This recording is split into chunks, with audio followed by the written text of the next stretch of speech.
ನಮಸ್ತೆ, ನಾನು ನಿಮ್ಮ ಹರೀಶ್. ವಿಶೇಷವಾದ ಸಂಚಿಕೆ ವಿಕಾಸ ದರ್ಪಣಕ್ಕೆ ನಿಮ್ಗೆಲ್ರಿಗೂ ಸ್ವಾಗತ.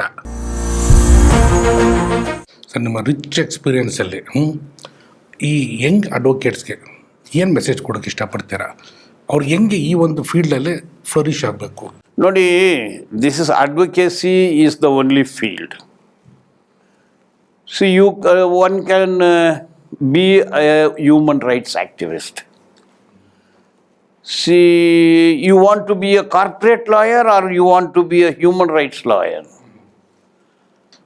See, corporate lawyer is money-making lawyer. Human rights lawyers are protecting the human beings. See, ನಾನು ಲಾಯರ್ ಆಗಿದ್ದೀನಿ. I don't claim that I am a human rights lawyer. I am a lawyer, but my interest is the unprotected workers. ನಾನು ಪೌರ ಕಾರ್ಮಿಕರಿಗೆ work ಮಾಡಿದ್ದೀನಿ, ಒಲೆ ಚರಂಡಿ clean ಮಾಡೋರಿಗೆ, race course ವರ್ಕರ್ಸ್ಗೆ, contract ಲೇಬರ್ಗೆ. ನೋಡಿ, ಈಗ ರೇಸ್ ಕೋರ್ಸಲ್ಲಿ ನಾವು ನಾನು ಹೋಗೋಕ್ಕೆ ಮೊದಲು ರಿಟೈರ್ ಆದರೆ 35,000, ಈಗ 7 ಲಕ್ಷ 8 ಲಕ್ಷ. ಅವ್ರಿಗೆ ಡಿ ಎ ಇಲ್ಲ, ಈಗ ಡಿ ಎ ಇದೆ. ಅವ್ರಿಗೆ ಗ್ರ್ಯಾಚ್ಯುಟಿ ಇಲ್ಲ, ಈಗ ಗ್ರ್ಯಾಚ್ಯುಟಿ ಇದೆ. ಅವರಿಗೆ ಪಿ ಎಫ್ ಇಲ್ಲ, ಈಗ ಪಿ ಎಫ್ ಇದೆ. ಅವ್ರಿಗೆ ಇ ಎಸ್ ಐ ಇಲ್ಲ, ಈಗ ಇ ಎಸ್ ಐ ಇದೆ. ನಾನು ಎಚ್ ಎ ಎಲ್ಲಿ ಸಂಘಟನೆ ಮಾಡಿದಾಗ ಅವರಿಗೆ 111 ರೂಪಾಯಿ ಸಂಬಳನೇ ನಾಮ. ಈಗ 26-27 ಸಾವಿರ ಬರುತ್ತೆ. BWSSBಯಲ್ಲಿ 4,000 ಜನ ವರ್ಕರ್, ಬೋನಸ್ ಇಲ್ಲ, ಈಗ ಬೋನಸ್ ಸಿಗ್ತಾಯಿದೆ. ಇದೆಲ್ಲ ಅವ್ರ ಹಕ್ಕು. All that I could able to do it because I am an advocate. I am earning. ಅವ್ರ ಹತ್ರ ನಾನು ಯಾರ ಹತ್ರನೂ 1 ರೂಪಾಯಿ ಕೂಡ ತಗೊಳ್ಳೋದಿಲ್ಲ. ಅಂದರೆ your legal knowledge should be helpful to the A+, vulnerable, marginalized people of this country. That is possible. ಬಂಡೆ ಹೊಡೆಯವರು ಬಂಡೆ ಹೊಡೆಯವರು ಕಣ್ಣು ಹೋದರೆ 1 ರೂಪಾಯಿ ಇಲ್ಲ, ಕಾಲು ಹೋದ್ರೆ 1 ರೂಪಾಯಿ ಇಲ್ಲ. ನಾವು ಸಂಘಟನೆ ಕಟ್ಟಿದ ಮೇಲೆ ಟ್ರಿಮ್ಮಿಂಗ್ಗೆ 3 ರೂಪಾಯಿ ಇತ್ತು, 12 ಆಯಿತು, ಈಗ 30 ರೂಪಾಯಿ ತಗೊಳ್ತಾರೆ. So an advocate, if he becomes an activist, if an advocate clubs activism with advocacy, ಸುಮಾರು ಕೆಲಸಗಳು ಮಾಡ್ಬೋದು. ಈಗ young advocates, may be rural area, may be urban area, you should serve the society. ಒಳ್ಳೆ ಅಡ್ವೊಕೇಟ್ ಆಗಬೇಕಂತ be honest. Don't go for easy money. Don't go. You work hard. ಒಳ್ಳೆ English language develop ಮಾಡ್ಕೊಳ್ಳಿ. ಓದಿ ನೈಟೆಲ್ಲ ಓದಿ. Don't sleep. ಓದಿ, ಅರ್ಥ ಮಾಡ್ಕೊಳ್ಳಿ. ಒಳ್ಳೆ ಪ್ರೊಫೆಷನ್ ಮಾಡಿ, ನ್ಯಾಯವಾಗಿ ಮಾಡಿ. ಮೋಸ ಮಾಡೋಕ್ಕೆ ಹೋಗ್ಬೇಡ. ಪಿಗೆ ದುಡ್ಡು ಕೊಡಬೇಕು, ಅವ್ರಿಗೆ ದುಡ್ಡು ತೊಗೋಬೇಡಿ. ನಿನ್ನ ಕೆಲಸಕ್ಕೆ ನೀವು ಫೀಸ್ ತಗೊಳ್ಳಿ, ಅನ್ಯಾಯ ಮಾಡಬೇಡಿ. ಸೊ ಯಂಗ್ ಅಡ್ವೊಕೇಟ್ಸ್ ಅಂದರೆ first generation advocate, it's very difficult for them. Survive ಆಗೋದೇ ಕಷ್ಟ, ಬಟ್ ಸರ್ವೈವ್ ಆಗುತ್ತೆ. ಒಳ್ಳೆ ಸೀನಿಯರ್ ಸಿಗೋದು ಕಷ್ಟ. ಇನ್ನೊಂದು ಲಾಯರ್ ಹೋದರೆ ಕಂಪ್ಯೂಟರ್ ಗೊತ್ತಾ, ಇಂಗ್ಲೀಷ್ ಗೊತ್ತಾ, ಇಂಗ್ಲೀಷ್ ಕಾನ್ವೆಂಟಾ, ಕನ್ನಡ ಮೀಡಿಯಮ್ ಅಂದ್ರೇನು ಬೇಡ ಅಂತಾರೆ.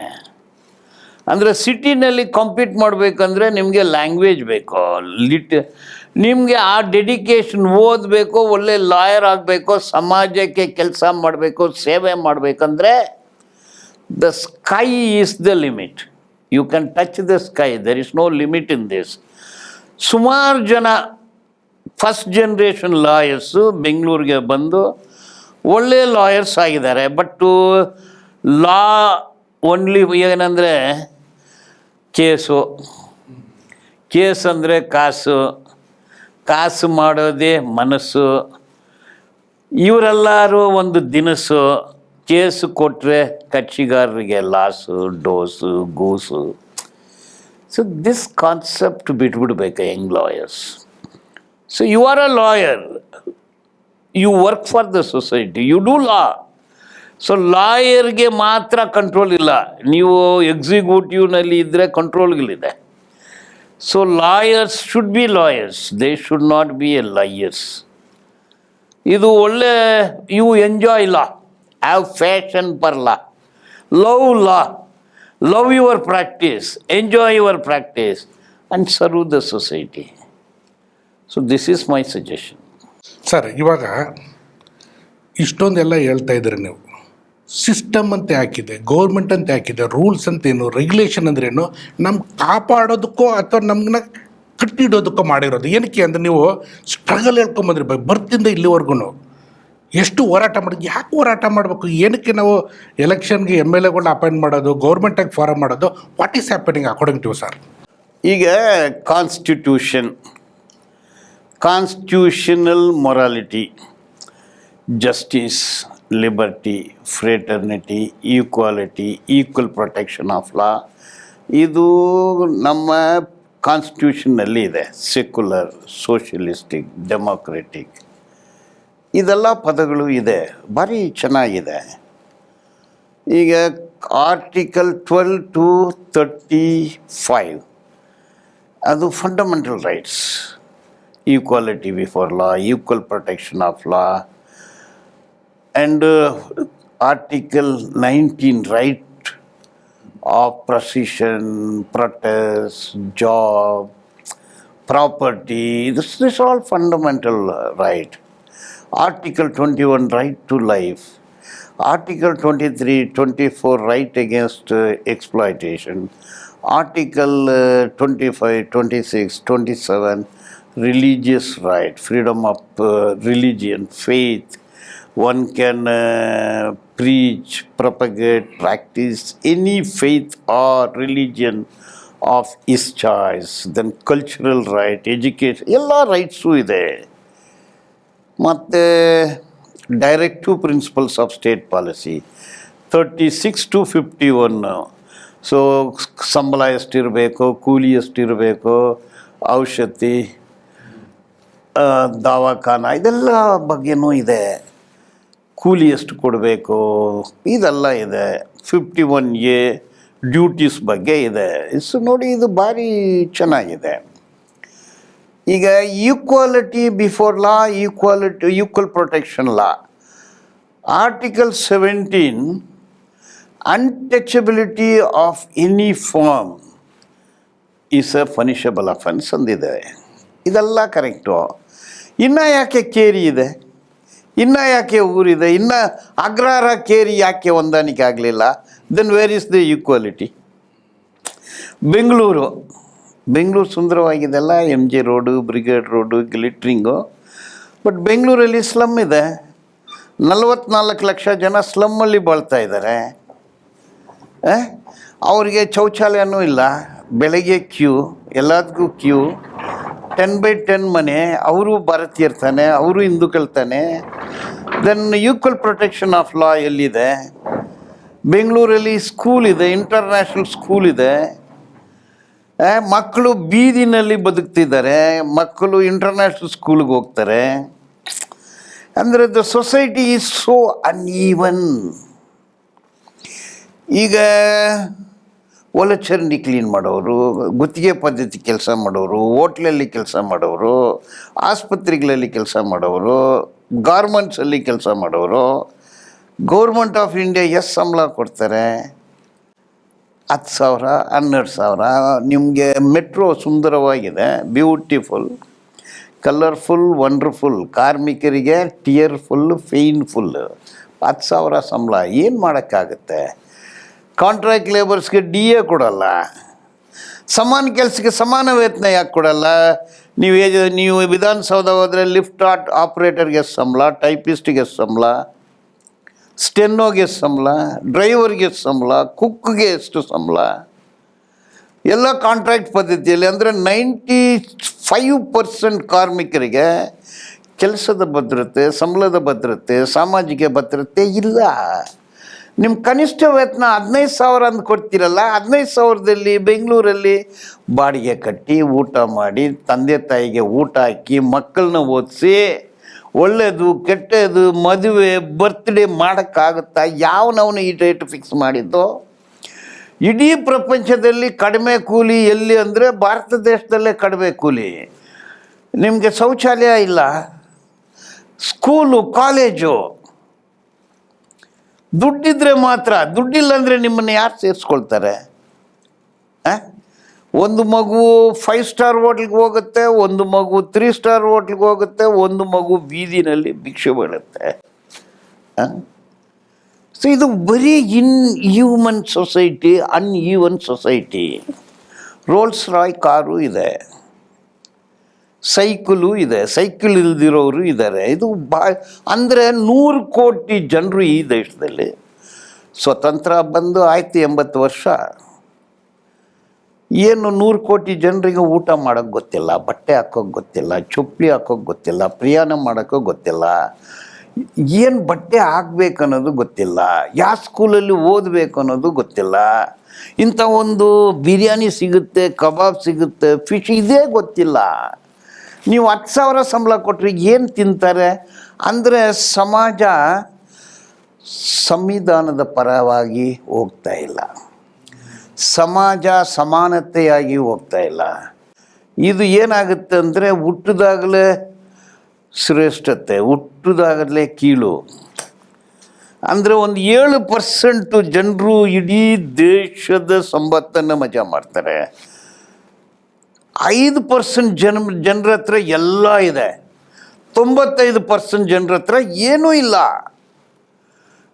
ಈಗ ಎಲ್ಲ ಕಡೆಯೂ ಕರಪ್ಷನ್, ಪೊಲೀಸರು ಕರಪ್ಷನ್ನು, ಲೆಜಿಸ್ಲೇಚರ್ಸು ಕರಪ್ಷನ್ನು, ನ್ಯಾಯಾಲಯಗಳಲ್ಲಿ ಕರಪ್ಷನ್ನು, ಪ್ರಾಸಿಕ್ಯೂಟರ್ಸು ಕರಪ್ಷನ್ನು, ವಕೀಲರು ಕರಪ್ಷನ್ನು, ಎಲ್ಲರೂ ಏನು ವೈ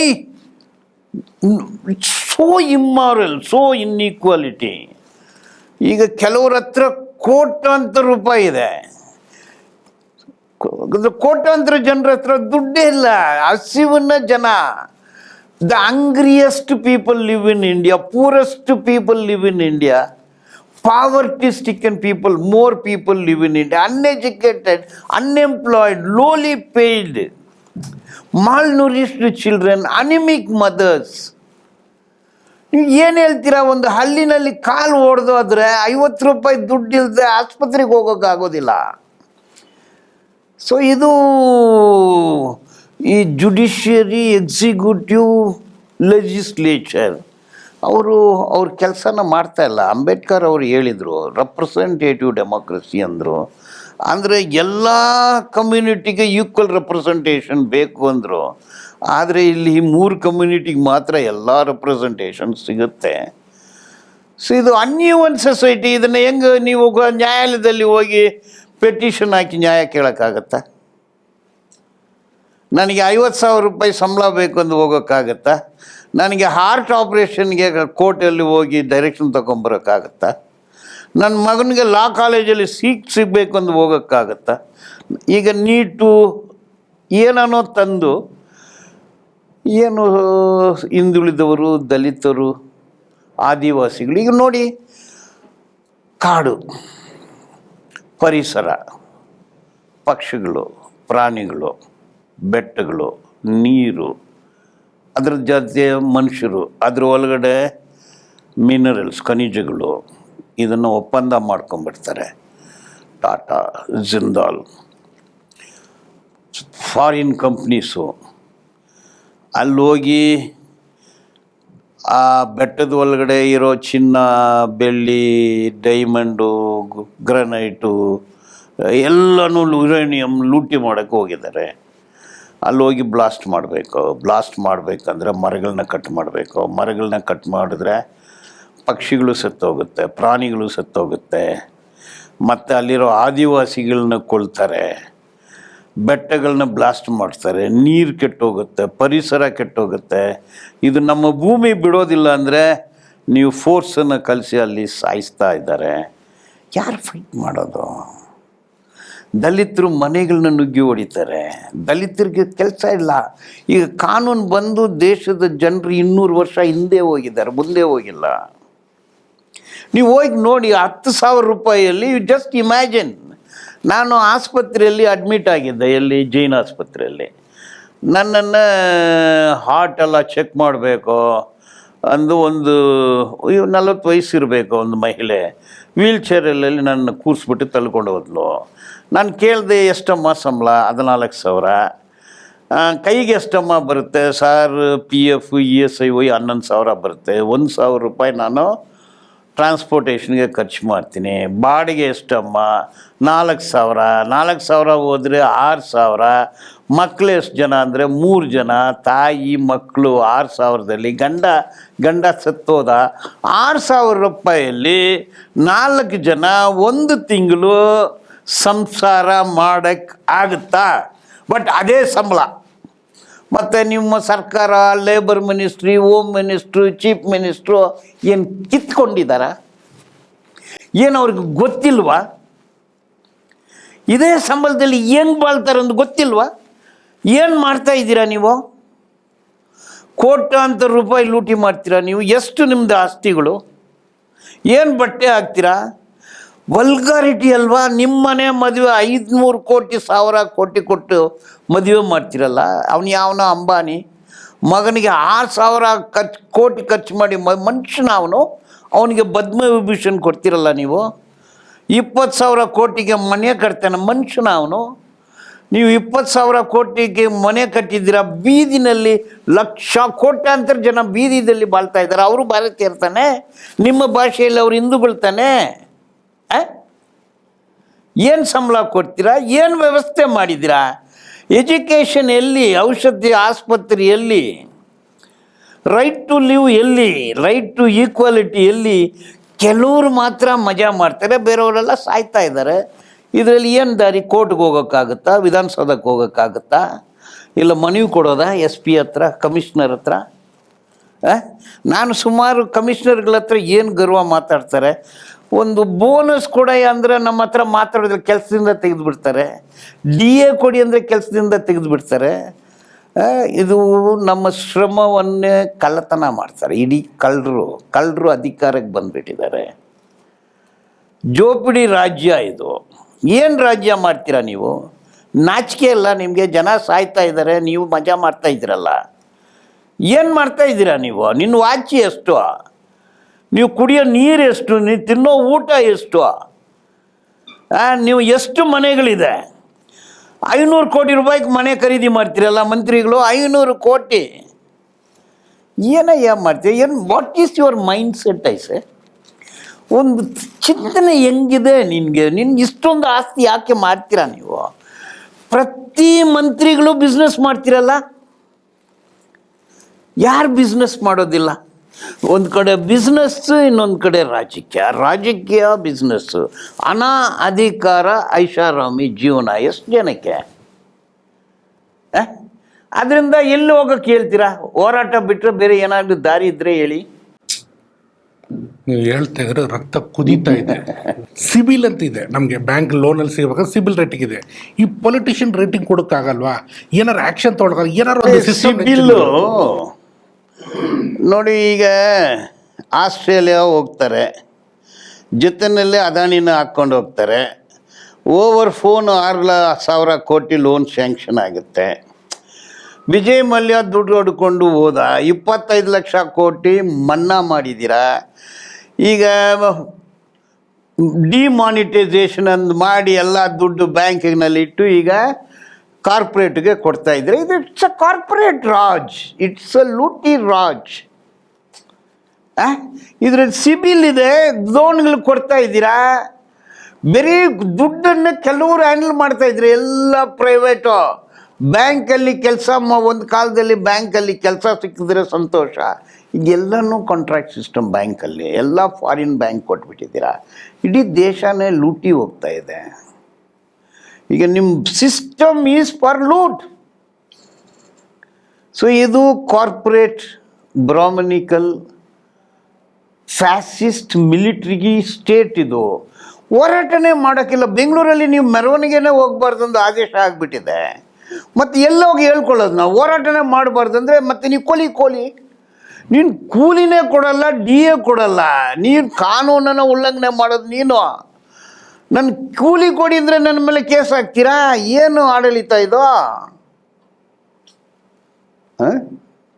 ಇದನ್ನು ನಾವು ಸಾಲ್ವ್ ಮಾಡೋದು? For A rich litigation is luxury, for A poor litigation is suffering. ಸತ್ಯವಾದ ಮಾತು.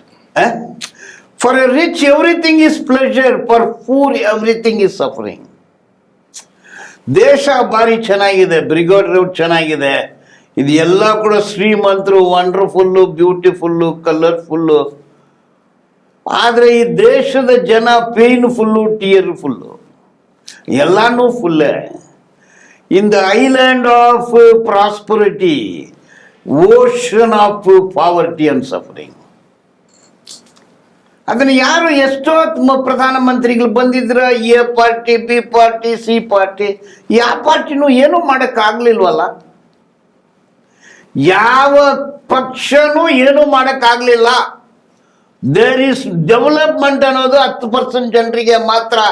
ನೀವು 5 ಸ್ಟಾರ್ ಹೋಟ್ಲು, 5 ಸ್ಟಾರ್ ಆಸ್ಪತ್ರೆ ಕಟ್ಬಿಟ್ರೆ ಇಡೀ ದೇಶನೇ 5 ಸ್ಟಾರಾ? ಜನ ಬೀದಿಗೆ ಬಂದು ಹೋರಾಟ ಮಾಡಿದರೆ ಮಾತ್ರ ಏನಾಗಲಾಗುತ್ತೆ, ಇಲ್ಲಾಂದ್ರೆ ಏನೂ ಆಗೋದಿಲ್ಲ. ಸರ್, ಅದ್ಭುತವಾಗಿ ಹೇಳಿದ್ರೆ ನಮ್ಮ ಜನಕ್ಕೆ ನಿಮ್ಮ ಸಂದೇಶ ನೀವು ಹೇಳಿದ್ದೆಲ್ಲ ನಮ್ಗೆ ಅರ್ಥ ಆಯಿತು. ಇದು ಕಾಮನ್ ಮ್ಯಾನ್ ವಾಟ್ ಈ ಶುಡ್ ಡು, ಔಟ್ ಈ ಶುಡ್ ಆ್ಯಕ್ಟ್ ಇಂಥ ಸಿಸ್ಟಮ್ ನೋಡಿ. ನಿಮ್ಮ ಹಕ್ಕು, ಇಡೀ ದೇಶವನ್ನು ಕಟ್ಟಿದ್ದು ನೀವು. ಮುಂಬೈ ಸುಂದರವಾಗಿದೆ, ಬೆಂಗಳೂರು ಸುಂದರವಾಗಿದೆ, ವಿಶ್ವ ಸುಂದರಿಗಳು ಕಟ್ಟಿದ್ದಲ್ಲ. ನಮ್ಮ ಅಲ್ಲಿ ಕೇರಿ ಹೆಣ್ಣುಮಕ್ಕಳು ಸ್ವಚ್ಛಗೊಳಿಸಿದ್ದಾರೆ, ಅವರು ಸುಂದರಗೊಳಿಸೋರು. ಅವರು ಮರಳು, ಇಟ್ಟಿಗೆ, ಸಿಮೆಂಟು ತೆಗೆದು ಕಟ್ಟಿದ್ದ ಊರು ಇದು. ಇಡೀ ದೇಶವನ್ನು ಕಟ್ಟಿದ್ದು ಶ್ರಮಜೀವಿಗಳು, ಶ್ರಮರ ಪಾಲು. ಶ್ರಮಿಕರಿಗೆ ನೀವು ನಿಮ್ಮ ಹಕ್ಕಕ್ಕೋಸ್ಕರ ಹೋರಾಡಿದ್ರಿ. ಎಲ್ಲರೂ ರಾಜಕೀಯ ಕಲಿ, ರಾಜಕೀಯದಲ್ಲಿ ಇನ್ವಾಲ್ವ್ ಆಗಿ. ನೋಟು ತಗೊಂಡು ವೋಟ್ ಹಾಕಬೇಡ. ನೋಟು ತಗೊಂಡು ವೋಟ್ ಹಾಕಿದ್ರೆ ಅವ್ನು ಕೊಡೋದು ಏಟು. 5 ವರ್ಷಕ್ಕೆ ಅವನು ಕೊಡೋದೆಲ್ಲ ಶಾರ್ಟು ಬೂಟು. 5 ಸೆಕೆಂಡು ಪ್ರಜಾಪ್ರಭುತ್ವ. ಹಿಂಗೆ ಕುತ್ತಿ ಹಿಂಗೆ ಹಾಕಿದರೆ 5 ಸೆಕೆಂಡು, 5 ವರ್ಷ ಲೂಟಿ. ಸೊ 5 ಸೆಕೆಂಡೆಲ್ಲ ರಾಜಕೀಯ, 5 ವರ್ಷ ರಾಜಕೀಯ. ಇದು ಎಲ್ಲನೂ ರಾಜಕೀಯ.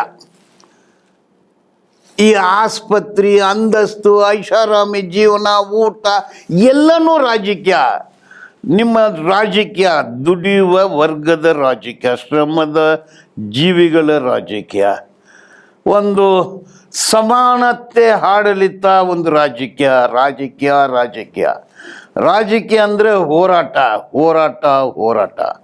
ಇದು ಒಂದೇ ದಾರಿ. ನೀವು ಪೂಜೆ ಪುನಸ್ಕಾರ, ಉಪವಾಸ, ತಿರುಪತಿ ಏನು ಆಯಿತು, ಎಲ್ಲರೂ ತಿರುಪತಿಗೆ ಹೋಗೋಣ, ಎಲ್ಲರಿಗೂ ಔಷಧಿ ಸಿಗಲಿ, ಎಲ್ಲರೂ ತಿರುಪತಿ ಹೋಗೋಣ, ಕೆಲಸ ಸಿಗಲಿ, ಅದು ನಿಮ್ಮ ನಂಬಿಕೆ.